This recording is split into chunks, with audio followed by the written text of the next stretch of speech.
RCF.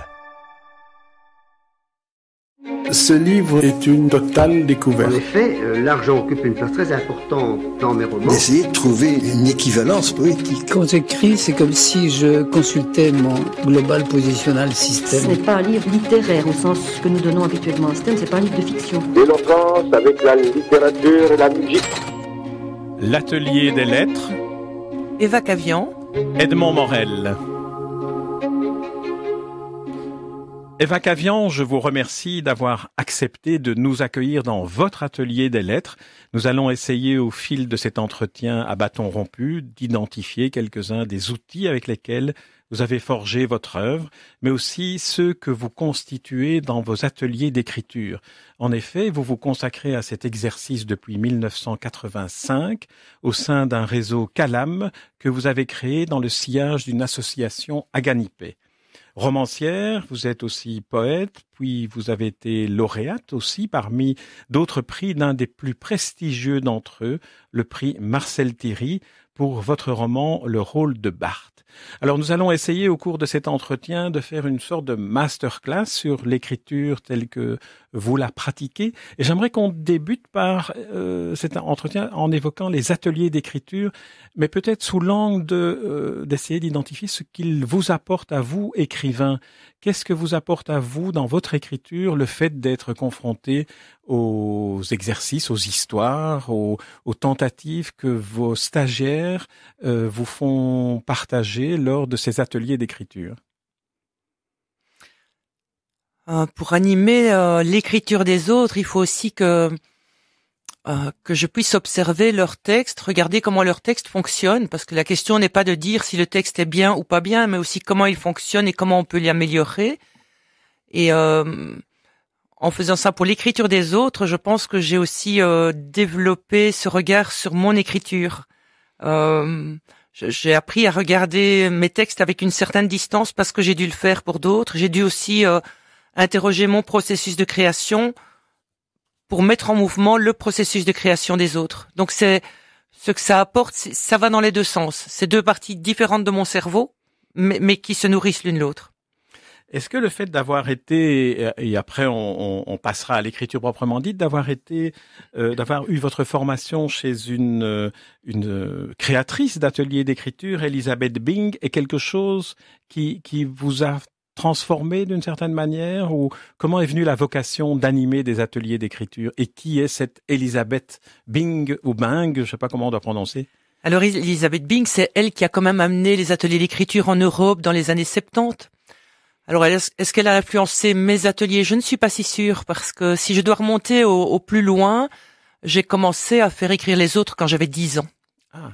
Voilà, dans un petit groupe d'enfants du quartier, j'avais proposé qu'on fasse un petit journal et j'avais donné les intitulés des différents articles et pendant des mois et des années, on a écrit le petit journal du quartier et je faisais écrire les autres du coup. Et puis j'ai travaillé en hôpital psychiatrique où je devais faire des activités avec les patients et là aussi, puisque j'écrivais, je me suis dit je vais les faire écrire. Et j'ai appris que les ateliers d'écriture existaient entre autres en France dans les années 85. Et du coup, je me suis dit, mais qui je suis pour animer des ateliers? Je n'ai même pas suivi de formation, mais je ne savais pas que ça existait. Et du coup, j'ai été suivre cette formation chez Elisabeth Bing, mais c'était, dans mon souvenir, la première formation qu'elle donnait. Et donc pas la meilleure, parce qu'elle retenait beaucoup. Elle avait des difficultés avec la générosité qu'il faut dans une formation pour futurs animateurs. Donc je ne suis pas sûre que cette formation m'a transformée, mais ça a été un temps d'arrêt pour moi de regarder ce que d'autres font, ce que moi je faisais et comment tout ça pouvait nourrir ce que j'allais faire. Alors revenons à vous, spécifiquement écrivain. Comment pourriez-vous décrire une journée de l'écrivain Eva Cavian en cours d'écriture d'un roman ou d'un recueil de nouvelles? Je crois que vous avez écrit peu de recueils de nouvelles ou de poésie comme vous l'écriviez au début. Comment ça se passe? Alors ce sont des temps d'écriture très différents pour moi, la nouvelle, le roman, la poésie. Je dirais que la poésie arrive par accident, donc je ne me sens pas du tout poète. Il m'arrive accidentellement de faire un poème, d'écrire un poème. Et pour le roman, je ne saurais pas très bien décrire cette journée, parce qu'en fait, je me lève, je déjeune, j'écris. Point. C'est des journées où j'écris pendant une quinzaine d'heures, j'oublie que j'ai faim, j'oublie tout le reste. Je dois me retirer du monde pour écrire, donc je quitte ma maison, je ne réponds à personne, je m'isole dans le monde que je suis en train d'écrire et d'inventer, et il n'y a plus que ce monde-là qui existe. Même les sensations de mon corps disparaissent presque. Voilà. Donc, et j'écris comme ça pendant 8 jours et je fais le brouillon d'un roman comme ça. Ça, c'est le temps d'écriture. Il n'y a pas de rituel, il y a juste du travail. Et avant ce moment-là, il y a toute une phase de maturation. Avant ce moment-là, il y a la frustration de j'ai pas le temps d'écrire. Je voudrais écrire, j'ai pas le temps, je dois gagner ma vie. Et là, vous avez le sujet déjà à ce moment-là. Je n'ai pas nécessairement le sujet. Il se peut que une petite phrase attire mon attention, un fait divers, une émotion que je ressens, quelque chose qui revient dans mon esprit régulièrement et je note ça dans un petit carnet. Et au moment où je vais commencer mes jours d'écriture, je relis ce carnet avec des notes qui vont dans tous les sens et j'en choisis 2 ou 3 comme des pièces de puzzle. J'essaie de les assembler et de là va venir le roman. Mais en général, je ne sais pas, l'histoire que je vais raconter, je ne la connais pas à ma première heure d'écriture. Voilà. Mais je peux avoir un sujet, un personnage, une situation qui fait démarrer l'écriture, mais l'idée de l'ensemble de l'histoire, je ne la connais que le dernier jour. Ouais. L'énigme de l'écriture pour certains écrivains qui n'ont pas un schéma très précis et très détaillé de ce qu'ils vont raconter, qu'ils ne connaissent pas à l'avance le cheminement du roman, et que c'est parfois le personnage qui conduit le romancier ou la romancière à évoluer dans une direction qui peut surprendre l'écrivain. Est-ce que c'est le cas et comment est-ce que vous gérez ça? Ça peut arriver, mais c'est pas systématique. Moi, j'ai l'impression que quand j'écris, ce que je dois d'abord trouver, c'est la musique.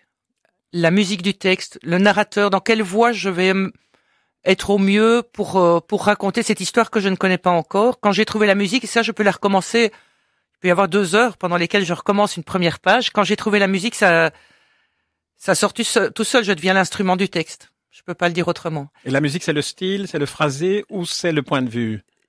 Les deux, parce que le style, il est fonction aussi du personnage dans lequel je rentre. Si je prends sa voix, le style va être fonction de son âge, de son parcours de vie, des choses comme ça, que je découvre en même temps. Hein. Voilà, donc je cherche la musique et je crois que dans les premières phrases, les premiers paragraphes, se trouve la fin de l'histoire que je ne connais pas encore. Ah, oui, c'est comme si mon inconscient ou les personnages, je ne sais pas très bien, déposer des choses dans ces premières lignes. Et donc, j'avance dans l'histoire et je sais que j'ai la réponse énoncée quelque part en sous-texte. Dans le début dans le sous-texte du début du livre, il y a la réponse. Mais je l'ai pas identifiée nécessairement. Est-ce que vous avez le sentiment, parce que vous avez derrière vous, et aussi devant vous d'ailleurs, une bibliographie tout à fait impressionnante avec... je pense une quinzaine ou une vingtaine de romans. Est-ce que vous avez le sentiment qu'il y a une sorte de fil d'Ariane qui relie ces livres, ces histoires entre elles, ou est-ce que chaque histoire, chaque roman, chaque livre est tout à fait autonome? Je dirais les deux. Chaque livre est autonome. En général, il y a une trilogie, mais en général, chaque livre est autonome. Alors le fil d'Ariane, le lien, c'est moi évidemment. Je suis l'auteur de tous ces livres, donc il y en a 27 au total. Ah oui, pardon. Oui, des romans, des recueils de poèmes, des manuels d'écriture, mais 27. Et dans tout ce qui est fictionnel, donc tout ce qui est roman, je dirais que j'explore les familles d'aujourd'hui. On pourrait dire ça. J'explore les familles d'aujourd'hui qui sont multiformes, qui ne correspondent pas aux familles telles que moi je les ai connues quand j'étais jeune. Et je questionne là la place de l'homme, de la femme, les relations entre les parents, les jeunes, entre les jeunes, dans ces familles éclatées et qui ne sont plus un repère fixe ni fiable. J'explore ce que le monde des adultes impose aux jeunes, comment ils doivent se débrouiller avec ça. Et je n'ai pas de réponse toute faite, j'explore. Et forcément, là-dedans, je suis une femme et peut-être aussi la place de la femme dans notre société. Donc c'est des romans réalistes contemporains en général. Je dirais que même le roman préhistorique que j'ai écrit parle de la femme d'aujourd'hui. Voilà. Dites-nous davantage sur ce roman préhistorique que je n'ai pas lu. Donc ça s'appelle L'homme que les chiens aimaient. Ouais. Et ça se passe dans le Mésolithique. C'est un jeune gars qui, par accident, a détruit, anéanti sa horde, sa famille, et qui doit partir. Et donc il part en Belgique, il part à Waterloo, il part à Namur, il se retrouve en Corse. On découvre petit à petit qu'il est à l'origine dans les aïeux de Napoléon. Voilà, je refais un tour de l'histoire de la Belgique, de notre humanité à travers ce personnage-là, qui va tomber amoureux d'une jeune femme qu'il va rencontrer, qui est une femme tout à fait autonome, pas du tout l'image de la femme préhistorique qu'on peut se représenter de nos jours. Il y a dans l'histoire littéraire belge un autre grand romancier qui écrit un roman de la préhistoire dont je n'aurais pas dû me lancer dans cette phrase-là parce que maintenant le nom m'échappe, mais il me reviendra avant la fin de l'émission. Donc même dans la préhistoire, je parle des familles d'aujourd'hui, du couple, des rapports entre l'amour et le désir. Tout ça, c'est ce qu'on retrouve dans tous mes romans, du deuil aussi. Donc c'est pas un fil, c'est des thèmes que je n'ai pas choisis. C'est de nouveau eux qui m'ont choisi. C'est la guerre du feu dont je voulais parler. Alors, en embrayant peut-être sur la préhistoire, mais d'une manière un peu différente, peut-être sur la préhistoire du soi. Vous avez fait des études, une formation en psychanalyse lacanienne. Vous avez été en contact, vous nous l'avez dit au début de l'émission, avec un travail en milieu psychiatrique. Est-ce que si on considère que la fiction, le roman explore aussi la nature humaine, est-ce que ces deux expériences ont enrichi et de quelle manière ont-elles peut-être orienté votre manière d'écrire ou le choix des sujets dont vous venez de nous parler? Je crois qu'au départ, que ce soit de l'écriture ou de ce travail en psychiatrie ou de cette formation, il y a ce mystère qu'est l'être humain, cette complexité qui me passionne. J'aime l'humain, je crois, et comme d'autres vont voyager à travers des pays et des continents, moi je voyage à travers des êtres humains que j'invente ou que je rencontre. C'est le voyage qui m'intéresse en fait. Et donc forcément, avoir lu des textes lacaniens, freudiens, avoir rencontré des gens en grande détresse psychique, ça me permet d'explorer ce continent humain et du coup de créer, de composer des personnages peut-être plus complexes, parce que j'ai une meilleure connaissance de moi-même aussi et des autres. Voilà.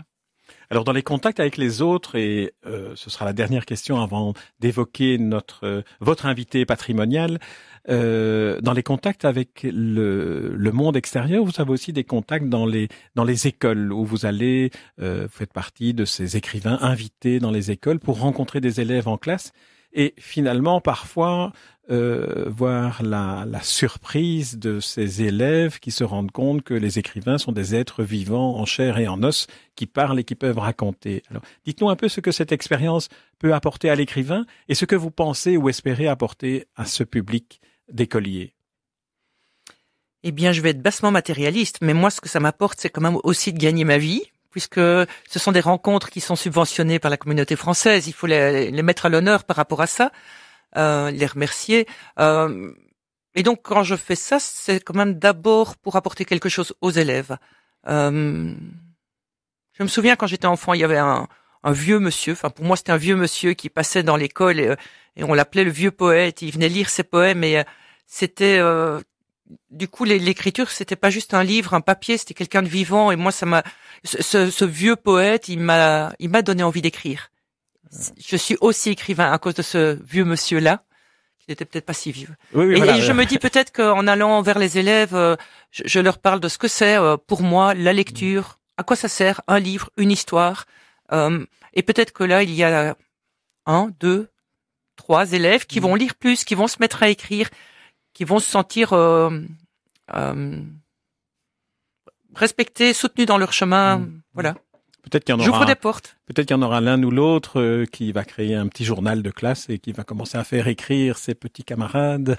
Et qui viendra plus tard à ce micro, oui, peut-être, voilà. qui sait. Oui. L'écriture et la lecture, ce sont des relais. Hein. Bien Je sûr. suis un relais entre les élèves, les livres, pas juste les miens, etc. quoi. Bien sûr. Alors, nous allons passer à l'évocation de l'écrivain patrimonial que vous avez choisi. Il appartient au patrimoine, malheureusement, parce qu'il est décédé très jeune il y a peu de temps. C'est Francis Danemark. Alors, J'avais eu l'occasion à plusieurs reprises de l'interviewer et nous allons écouter un petit fragment, non sans avoir auparavant écouté le petit générique qui fait la transition entre les deux séquences.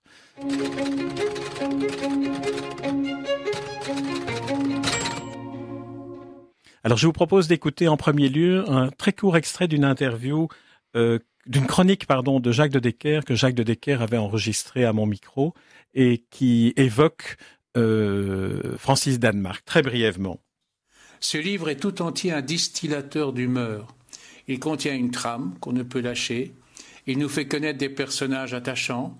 Il met la larme à l'œil et le sourire aux lèvres. Mais il est avant tout cela un climat où il fait bon vivre et qui ne se dissipe pas une fois le livre fermé, mais accompagne le lecteur au point que si le souvenir s'en dissipe, on court s'y réfugier à nouveau. Alors, j'aurais voulu vous faire entendre le deuxième extrait. Là, nous allons écouter Francis Danemark, à nouveau dans une courte séquence. Le livre que et Jacques de Decker et Francis Danemark évoquent est La véritable vie amoureuse de mes amis en ce moment précis. Un livre, ça commence au premier mot, c'est-à-dire le premier mot du titre ou le nom de l'auteur sur la couverture, et ça s'achève au bas de la 4e de couverture. Tout en fait partie. Donc c'est un peu... Le titre, c'est le porte-drapeau. Le titre, pour moi, c'est l'ambassadeur du roman. C'est très important. J'aime tellement les titres, entre nous soit dit, que j'en ai publié déjà des listes. Dans le temps, j'ai publié un recueil avec des nouvelles très très courtes, juste parce qu'elles avaient des titres marrants. C'était des fausses nouvelles d'ailleurs, en plus de même pas des nouvelles, c'était des bricoles, des chroniques. Mais comme ça, je me suis fait une centaine de titres en table des matières. Alors voilà, ce sont deux manières d'évoquer la mémoire de Francis Danemark et en même temps la mémoire de Jacques de Decker, qui l'avait beaucoup soutenu. Vous avez évoqué juste avant cette séquence le fait de l'importance d'être financé quand on est écrivain et d'avoir des travaux rémunérés. Je pense que c'était aussi une des difficultés qu'avait rencontré à de nombreuses reprises Francis Danemark, qui est de gérer l'aspect matériel des choses. Alors j'aimerais en premier lieu que vous nous disiez les premiers mots qui vous viennent à l'esprit en évoquant Francis Danemark et la relation, le contact que vous avez eu avec lui en matière d'écriture, d'aide à l'écriture, d'édition. Le premier mot qui me vient par rapport à Francis Danemark, c'est merci. Parce que je pense que je ne serais pas l'auteur que je suis si je ne l'avais pas rencontré. Il faut savoir qu'il ne faisait pas le tri entre les écrivains connus ou pas. Francis, il triait les textes, en fait. Et quand il l'accrochait avec un texte, il sentait qu'il y avait justement une musique, quelque chose qui lui, l'intéressait dans ce texte. Il allait soutenir l'auteur ou son livre, même un auteur publié ailleurs. Et donc moi, je suis arrivée dans cette maison d'édition alors que j'étais tout à fait inconnue et je me suis retrouvée en quelques semaines parachutée dans des festivals qui étaient extrêmement bien organisés, qui coûtaient très cher, c'est sûr, mais je n'ai jamais été accueillie en tant qu'auteur aussi bien que je ne l'ai été dans les festivals qu'il a organisés, par exemple. Et là, j'étais la petite inconnue par rapport à des écrivains extrêmement reconnus et pour Francis, ça faisait pas la différence. Voilà. Première chose. Donc c'est merci le premier mot qui vient à l'esprit. Oui. Ce qui est un mot très fort et très très vrai en ce qui concerne Francis Danemark. Et puis être publié chez Francis Danemark, c'était aussi le vrai travail avec un éditeur. C'est le seul éditeur, j'en ai eu plusieurs, c'est le seul avec qui j'ai travaillé à table, une vraie table en bois avec des vraies feuilles de papier, des vrais bics et on regardait les textes et on corrigeait sur le papier. Alors que maintenant tout ça s'envoie par mail. Il y a des éditeurs que je n'ai jamais vus. C'est inimaginable pour moi, mais c'est comme ça. Avec Francis, on travaillait à coups de litres de café, et donc c'était du concret, le travail sur un livre, et ça prenait beaucoup de temps. Ça se faisait en plusieurs étapes, et dans ce travail sur le texte, c'était aussi coupé de longues discussions sur c'est quoi la littérature, c'est quoi le monde littéraire, c'est quoi le rapport entre la musique et la littérature. Et c'est comme si en travaillant sur mon petit texte, il ouvrait les portes d'un univers qui était beaucoup trop grand pour moi et il m'aidait à y mettre les premiers pieds. Donc j'ai beaucoup de reconnaissance pour ça. Il m'a aidé à réfléchir sur mon texte, sur c'est quoi être un écrivain dans notre société et il m'a pas imposé les choses, mais inévitablement, je réfléchissais. C'est surtout lui qui parlait dans nos discussions, il faut le savoir. C'était quelqu'un qui parle beaucoup. Mais après, ça percolait petit à petit dans mon esprit, puis je pouvais me faire mon propre avis. J'ai adoré ces nombreuses heures de discussion. Le passionné de radio que je suis ne peut s'empêcher de regretter qu'il n'y ait pas eu tout le temps pour vous, lorsque vous étiez avec lui et d'autres écrivains qui témoignent de la même manière que vous, qu'il n'y ait pas eu un micro sur la table justement au moment où Francis Danemark développait en quelque sorte des improvisations presque de jazz sur ce qu'est la littérature.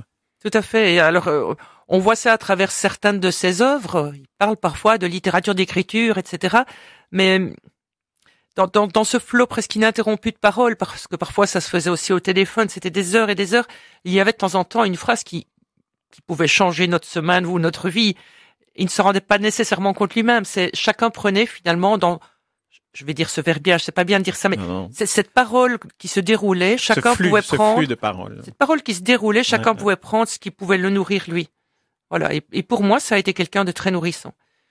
Si on revient à la table que vous décriviez bien avec les feuilles de papier, le fait qu'on travaille sur le papier, concrètement, qu'est-ce qu'il vous disait? Qu'est-ce qui retenait son attention? C'était l'architecture de l'ensemble du livre? C'était les mots parfois choisis plus maladroitement? Ou c'était le rythme de la phrase?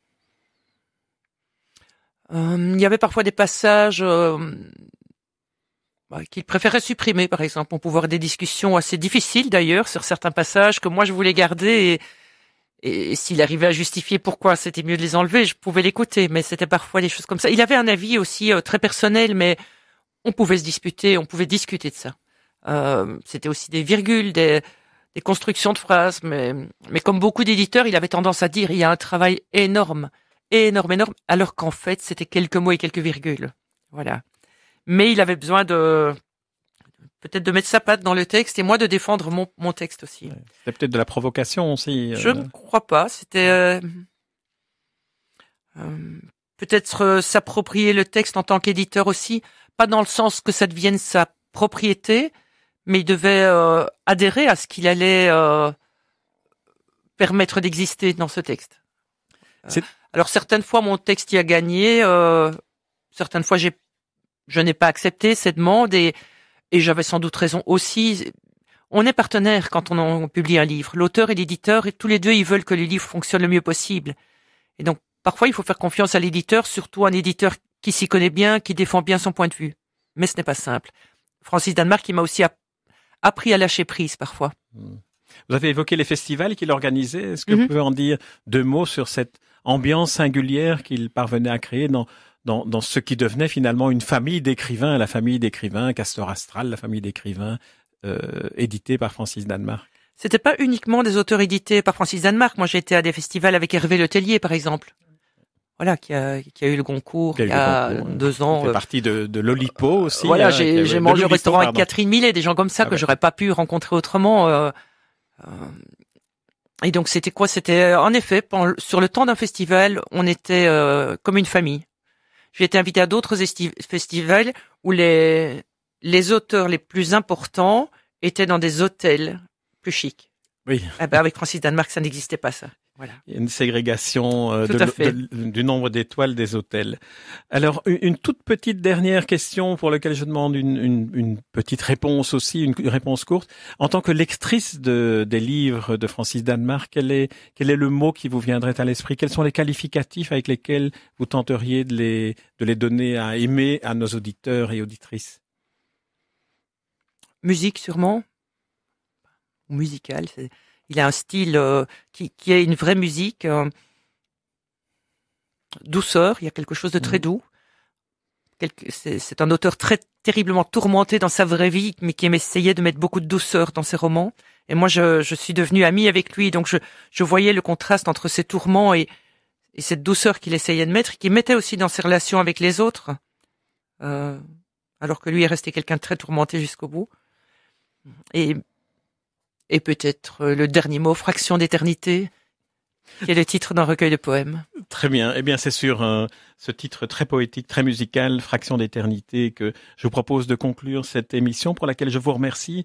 Je vous remercie et je voudrais, pour conclure l'entretien, comme de coutume, inviter celles et ceux qui nous écoutent à lire votre poésie, vos romans, vos nouvelles, peut-être à participer à un atelier d'écriture s'ils sont tentés de se lancer dans cette aventure-là de l'écriture et de découvrir l'œuvre sensible et empathique que vous avez édifiée au fil des pages depuis que vous avez commencé à écrire et que l'on espère encore pouvoir lire très longtemps. Merci Eva Cavian. Merci beaucoup. Ce livre est une totale découverte. En effet, l'argent occupe une place très importante dans mes romans. D'essayer de trouver une équivalence poétique. Quand j'écris, c'est comme si je consultais mon Global Positional Ce System. n'est pas un livre littéraire au sens que nous donnons habituellement à STEM, c'est pas un livre de fiction. L'éloquence avec la littérature et la musique. RCF est une radio de proximité. Votre radio locale vit grâce à vos dons. Soutenez votre radio. Faites un don en ligne sur rcf.be. Radio Don RCF, la joie de donner.